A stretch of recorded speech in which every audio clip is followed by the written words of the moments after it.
Veja bem, já é de conhecimento público, todo mundo sabe o que aconteceu ontem, a desastrosa reunião entre o Donald Trump e o Lula, que foi vendida pela imprensa como se fosse o maior sucesso, e todo mundo sabe que Lula saiu de mãos abanando de lá da Malásia.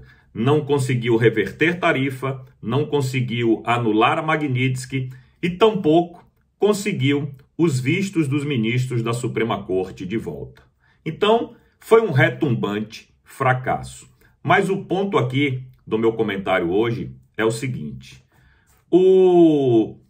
na conversa que eles tiveram, que a maioria das fontes confiáveis dizem que não passou de 15 minutos, parece que Lula entregou de bandeja a cabeça do ministro Alexandre de Moraes e, consequentemente, de todo o STF para o Donald Trump. Porque no momento em que ele diz que tudo que aconteceu no Brasil aconteceu de maneira limpa, sem perseguições políticas, que existem provas sobradas do envolvimento do presidente Bolsonaro na tentativa de golpe, ele evidentemente está dizendo: eu não sou a justiça, eu não tenho nada a ver com isso, é a justiça que está falando, porque no Brasil as instituições são independentes entre si e eu não posso interferir lá em assuntos da Suprema Corte. Basicamente, foi isso que ele disse, né? Ele simplesmente lavou as mãos e entregou, alguns estão interpretando dessa maneira, a Suprema Corte para Trump, dizendo: faça o que você achar melhor. Eu sou presidente da República, sou do Executivo, um outro poder, não tenho nada a ver com isso, e o senhor tome as providências.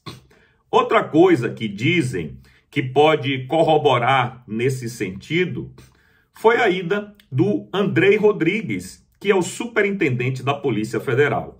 E eu fico te perguntando, meu amigo, o que faz numa viagem ou numa suposta viagem que você vai decidir negócios, tarifas e talvez até política?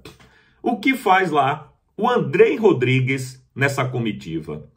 Pois é, muita gente está interpretando isso como o homem de confiança do ministro Alexandre de Moraes foi lá para bisbilhotar, para saber o que é que estava rolando, e evidentemente que Lula levou ele justamente para isso, para que ele visse in loco e levasse lá para o ministro toda a situação que estava rolando lá.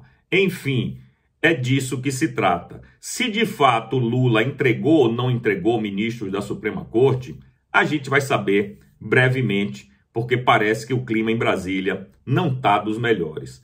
Ontem eu vi matérias dizendo que os ministros estão super felizes com a reunião do Lula, porque agora eles não vão precisar nem votar aquele pedido do PT que está na mão do Cristiano Zanin, né, sobre Big Techs, etc e tal. E parece que a Suprema Corte ainda não entendeu o que está acontecendo no mundo. No Brasil, eles já não sabem há muito tempo, mas eles ficarem felizes com aquela reunião de ontem, eu acho que realmente não tem o menor sentido. Mas enfim, em relação a Lula ter traído ou não a Suprema Corte, é uma coisa que a gente vai saber rapidinho, em breve, porque vocês sabem que em Brasília as paredes têm ouvido e nada fica em segredo naquele lugar. Então, meu querido, é apenas uma questão de tempo para a gente descobrir como está a relação entre executivo e judiciário, já que todo mundo sabe que eles são parte de um consórcio que governa o Brasil. Um não pode sobreviver sem o outro. Claro que nesse jogo de poder, quem tem mais força hoje no Brasil é a Suprema Corte, e Lula sabe muito bem disso. E para Lula ter entregue a cabeça de algum ministro, para ele não é nenhuma novidade. Afinal de contas, Lula fez isso durante a sua carreira política inteirinha. Todos os que estavam no caminho dele, ou de certa forma atrapalharam, foram retirados rapidamente de sua frente. Alguns, desapareceram aí misteriosamente, foram assassinados, etc e tal. Outros simplesmente foram traídos por ele, que é o rei da traição. Agora, se ele fez isso, eu acho bom ele esperar aí algum tipo de retaliação da Suprema Corte. Mas se ele fez isso, amparado pelos Estados Unidos, com as costas quentes do Donald Trump, aí o buraco é mais embaixo, a conversa muda de figura. Enfim, a gente vai saber disso brevemente.